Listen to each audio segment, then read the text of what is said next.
தலையில் துண்டோட வர வைக்கிறான் உங்களுடைய பிபி டாக்ஸ். ப்ரீவியூ வீடியோக்கே ஏன்டா துண்டு அப்படின்னு நீங்க கேட்கலாம். ஆனா முன்னாடியே சொன்ன மாதிரி தான் செல்சி சீரியஸா ஒரு வின்னிங் ஸ்ட்ரீக் போகும் வரை துண்டு இங்க தான் இருக்கும். அதுக்காக துண்டோடய பருக மாட்டேன், துண்டோடய எதுவும் பண்ண மாட்டேன். நான் ஜஸ்ட் வீடியோக்கு மட்டும் துண்டு போட்டுப்பேன் நான், அவ்வளவுதான். ஸோ எவர்டன் வராங்க Stamford பிரிட்ஜுக்கு. 4 wins out of their last 5, 2 wins in a row, including clean sheetோட. போர்ன்மவுத் அவேல 1-0 ஜெயிச்சாங்க, நாட்டிங்ஹாம் ஃபாரஸ்ட் 3-0 அடிச்சாங்க. ஈவன் அதுக்கு 2 games முன்னாடி மான்செஸ்டர் யுனைட்டட்ல 10 பேரோட they still managed to win 1-0. So அது வந்து ஒரு பெரிய இதுவா வந்து பாக்குறேன் நான். மேபி செல்சிக்கு நல்ல சகுனமோ என்னவோ, பிகாஸ் வந்து நல்லா ஆடுற டீம்ஸ்ட வந்து செல்சி பெட்டரா ஆடுவாங்க. இதுவே ஜெயிக்கக்கூடிய டீம்ஸ்ட வந்து ஃபார்ம் இல்லாத டீம்ஸ்ட வந்து கோட்டோடுவோம். அது மேபி தான் சொல்றேன், ஏன்னா கன்ஃபார்மா எனக்கு தெரியாது செல்சி இந்த மாதிரி டர்ன் அப் பண்ணாங்களா இல்லையான்னு. ஏன்னா எந்த செல்சி எந்த நேரத்தில் டர்ன் அப் பண்ணுவாங்கன்னு எனக்கே தெரியாது. இத்தனை வருஷமா செல்சி பாத்துக்கிடுவேன், எனக்கே தெரியாது. பார்த்தவங்க எப்படி தெரியும் எனக்கு தெரியாது. பட் என்னதான் நான் வந்து பெரிய ஸ்டாட்ஸ் ஸ்கேலாம் கிடையாது. பட் எஸ் நம்பர்ஸ் தெரியும், பட் அவ்வளோ வந்து ஒத்து பார்க்குற ஆள் கிடையாது நான். பட் இந்த 2 ஸ்டாட்ஸ் வந்து எனக்கு வந்து ரொம்ப ஐ கேச்சிங்கா இருந்துச்சு. லைக் சிலது பார்த்து இதெல்லாம் உண்மையா, இந்த ஸ்டாட்ல உண்மையா, வாய்ப்பே இல்லை அப்படின்னு நீங்க நினைக்கலாம். பட் அப்படி ஒரு 2 ஸ்டாட் இருக்கு, கேட்டுக்கோங்க. முதல் ஸ்டாட், எவர்டன் வந்து ஸ்டாம்ஃபோர்ட் பிரிட்ஜ்ல பிரீமியர் லீக்ல 1994க்கு அப்புறமா ஜெயிக்கவே இல்லை. எஸ் 1994 அதுக்கப்புறமா ஸ்டாம்ஃபோர்ட் பிரிட்ஜ்ல வந்து ஒரு 30 கேம் ஆடி இருக்காங்க. பட் வந்து they have not won at Stamford Bridge since 1994. அது முதல் விஷயம்.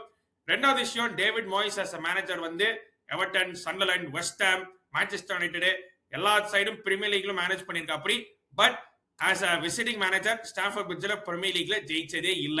20 matches he has come to Stamford Bridge as a visiting manager. He has not won there once.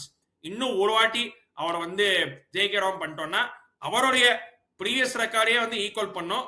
Where he has gone, where Anfield வந்து he has gone 21 times and he has winless in 21 times Premier League Anfieldல. Stamford Bridge 20 வாட்டி வந்து வந்திருக்காரு, ஜெயிக்கல.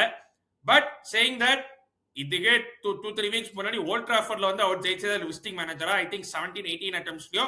ஆனா அங்க வந்து ஜெயிச்சு போயிட்டா அப்படி, despite playing with 10 men. So இந்த வாட்டி இந்த கேம்ல அகைன் இன்னொரு வின்லெஸ் ஸ்ட்ரீக்.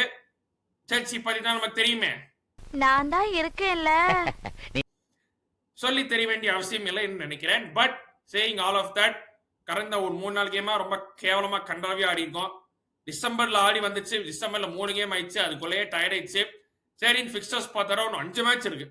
5 மேட்ச் டிசம்பர்ல 5 மேட்ச் இருக்கு. மனசை தேத்திக்கோங்க, உடம்ப தயாராகிக்கோங்க, ஏன்னா என்னன்னாலும் நடக்கலாம். ஸோ தோத்தா கோப்பராதீங்க, டென்ஷன் ஆகாதீங்க, ரன் பண்ணாதீங்க. Just smile and wave boys, smile and wave. அந்த மாதிரி ஒரு சிச்சுவேஷன்ல இருந்துக்கோங்க. ஏன்னா அந்த மாதிரி தான் ஆடுறோம், அந்த மாதிரி தான் டீமோடைய மொராலும் இருக்கு. லைக் லீட்ஸோட பர்ஃபார்மன்ஸ் பார்த்தோம், போர்ன்மவுத்தோட பர்ஃபார்மன்ஸ் பார்த்தோம், அப்புறம் அட்லாண்டா அவேல போயிட்டு அந்த மாதிரி ஆடணும். இதெல்லாம் வந்து பர்ஃபார்மன்ஸ்னே சொல்லக்கூடாது. பர்ஃபார்மன்ஸ் சொல்றதுக்கே எனக்கு வாய் கூசுது. ஏன்னா பர்ஃபார்மன்ஸ் தான் நீங்க ஓகே ஏதோ ட்ரை பண்ணுவீங்க, அவங்க கீப்பர் ஆறு மாதிரி சேவ் பண்றானுங்க, நீ ஏதோ பண்ணுவேன். பட் இந்த 3 கேம்ல டேஷ் ஆட்டம் ஆடணும், அவ்வளோ கேவலமா ஆடணும் இந்த 3 கேம் பார்த்தோம்னா. அந்த மாதிரி இருக்கு நம்மளுடைய நிலைமை. அண்ட் இன்ஜுரி, சஸ்பென்ஷன்ஸ் எல்லாத்தையும் சேர்த்து அதுவும் it has an effect on this, combine with some players. சில பிளேயர் ரொம்ப ரொம்ப கொஸ்டின் பண்ணுவேன் நானு, கரெக்டாக கொஸ்டின் செய்யப்படுவார்கள், அதை பத்தி நான் அப்புறம் பேசுவேன் நானு. டீம் நியூஸ் பத்தி பார்த்துருவோம். Of course Liam Delap is injured, shoulder injury, he'll be out for 6 to 8 weeks. Caicedo உடைய கடைசி பிஎல் கேம் சஸ்பென்ஷனு, இது நெக்ஸ்ட் டீம்ல வந்துடும் அப்படி. அண்ட் அஃப்கோர்ஸ் ஆடி எக்ஸிஸ்டிங் இன்ஜுரிஸ் தான். Palmer should be back. Palmer ஏன் வந்து மிட் வீக்ல ரெஸ்ட் பண்ணாங்கன்னு தெரியல. He could have at least come off the bench தேவைப்படுற சிச்சுவேஷன்ல, பட் அந்த மாதிரி இல்லை. Estevao should start in my opinion. ஏன்னா போன கேம்ல இருந்து பெஞ்ச் தான் கூட கொண்டு வரல தலைவனை. I expect Andrey Santos to start மிட்ஃபீல்ட்ல. என்சோ ஃபெர்னாண்டஸ், டேய் ப்ளீஸ்ரா நாயே, ஒரு பாஸ் வந்துச்சுன்னா ஒரு பிளேயர் போட்டு தல, மிட்ஃபீல்ட கண்ட்ரோல் பண்ணு. மிட்ஃபீல்ட் கண்ட்ரோல் பண்ணி பார்த்து, அதாவது என்னன்னா நீ கைசேரோ இல்லாம நீ மிட்ஃபீல்ட தனியா கஷ்டப்படுறீங்க பயங்கரமா. At sometimes it looks like okay Caicedo வந்து கைசேரோ நீயும் துணையா இருந்தீங்கன்னா நல்லா இருக்கும், வேற லெவல் ஆடுவீங்க. பட் சில வாட்டி வந்து கைசேரோ இல்லாம மிட்ஃபீல்ட் அப்படியே தனியா ஸ்ட்ரகிள் பண்ற மாதிரி தெரியும் எனக்கு. எனக்கு மட்டும் தான் அப்படி தெரியுதா, மற்றவங்களும் அப்படி தெரியுதான்னு தெரியல. பட் சீரியஸ்லி அந்த மாதிரி ஒரு கேலிபர் பிளேயர் நீ மிட்ஃபீல்ட்ல கண்ட்ரோல் எடுத்து தயவுசெய்து ஒரு கேம் ஆடி தொலை வெண்ண. அது என்சோ ஒண்ணு. இன்னொரு பக்கம் கிட்டன்ஸ் or Garnacho. I am not expecting much from them anyway. ஏன்னா அதான் அவங்களுடைய டைப் பிளேயர்ஸ். லைக் வந்து they are young, they are raw. So அந்த மாதிரி மிஸ்டேக்ஸ் அந்த மாதிரி பிளேயர் தான் நம்ம எதிர்பார்க்க முடியும் கர்னாச்சோ கிட்டன்ஸ்ல இருந்து. ஸோ பட் ரெண்டு பேர்ல இருந்து நான் என்ன எதிர்பார்க்கறேன்னா Cole Palmer and Estevao. I expect them to break this mid to low block. In Everton வந்து mostly mid to low block தான் போட்டு ஆடுவாங்க இந்த மாதிரி பெரிய கேம்ஸ்லாம் வச்சு. So onus will be on us to actually go and play football to win. நம்ம பாட்டுக்கு ஆரியா செஞ்சு சைடு பாஸ் போட்டோம்னா அவங்க பாட்டு உட்காந்துருவாங்க, ஜாயா ஜம்முன்னு உட்காந்துருவாங்க. ஏன்னா அவங்களுக்கு பிரச்சனையே இல்லை. They will happily take a draw. But நமக்கு அந்த டிரா வந்து சரிப்பட்டு வராது. We have to win. At least வந்து ஒரு டீசெண்டா ஒரு வின்னிங் ஸ்ட்ரீக். நான் எப்பெல்லாம் அந்த வின்னிங் ஸ்ட்ரீக் சொல்றேன்னா வந்து இந்த மாதிரி மனநிலை போடுறாங்க, என்ன பண்றதுன்னு தெரியல. ஸோ என்னுடைய மனநிலைக்காச்சும் அட்லீஸ்ட் வந்து ஒரு வின் வந்து பாக்குறோம்னு ஆசைப்படுறேன் நான். ஸோ அது பண்ணணும்னா கோல் பாமர் நெஸ்டோ இந்த மாதிரி 2 players that I look up to. இவங்க 2 பேர் தான் வந்து இனிஷியேட்டிவ் எடுத்து கொஞ்சம் வேகமா ஆடி இன்டென்சிட்டியை ஏத்தி ஆடி ஜெயிக்க வைக்கணும் நம்மள. அதுதான் என்னுடைய thoughts in terms of attack. மிட்ஃபீல்ட்ல obviously Enzo and Andrey Santos I think will start. So அதுல எனக்கு ஓகே தான். But I still expect Enzo to force the pace. Defense-ல Fofana obviously went off in the eye injury மாதிரி. ஏன்னா வந்து அந்த டேக்கிள்ல கண்ணில் பட்டுருச்சு. So let's see if he comes back. Maresca வந்து he hopes to have him fit அந்த எவர்டன் கேமுக்கு. ஸோ மேபி Fofana பார்க்க வாய்ப்பு இருக்கு alongside Chalobah in defense. எனக்கு அதுல okay.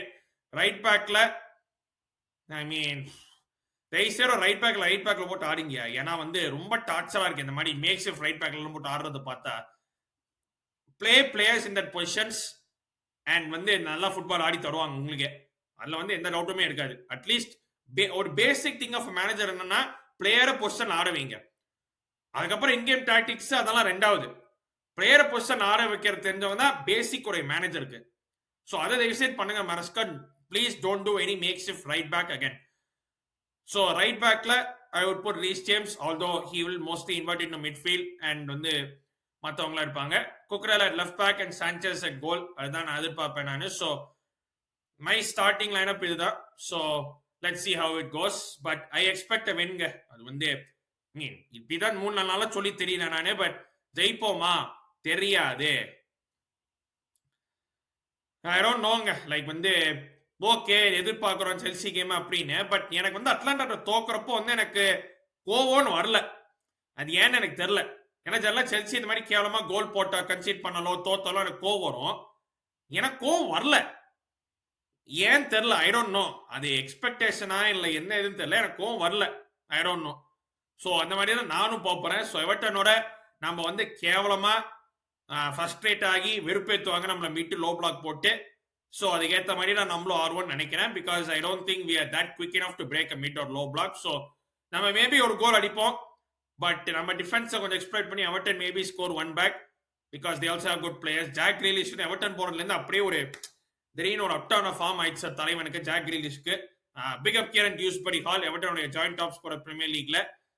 Will be good to see him back at the bridge. And Idrissa Gueye will be back from his suspension Old Traffordல சண்டை போடுறதுக்கு அப்புறமா. So let's see. எவர்டன் வந்து அண்ட் ஆஃப் கோர்ஸ் பிக்ஃபோர்ட் இருக்கவே இருக்கான். King of time wasting. நல்லா முடிஞ்ச அளவுக்கு டைம் வேஸ்ட் பண்ணுவான், வெறுப்பேற்றுவான், எல்லாம் பண்ணுவான். அதுக்கு ஏற்ற மாதிரி தான் நம்மளும் ஆட வேண்டும். ஜெயிக்கிறதுக்கு தகுதி இருக்கு இந்த டீமுக்கு. But I don't think will win. I don't think will lose either. I think David Moise உடைய சாங்கோ பிரிட்ஜ் ரெக்கார்ட் வந்து கண்டினியூ ஆகும் தான் நினைக்கிறேன். But I don't think will win. ஒரு 1-1 சொல்லிக்கிறேன். Chelsea 1 Everton 1. நீங்க நினைக்கிறேன் கமெண்ட்ஸ்ல போடுங்க. and all that good stuff. Make sure to like and subscribe. இன்னொரு வீடியோ அல்ல லைவ்ல சந்திக்கிறேன். நன்றி, வணக்கம். Take care, stay safe everybody.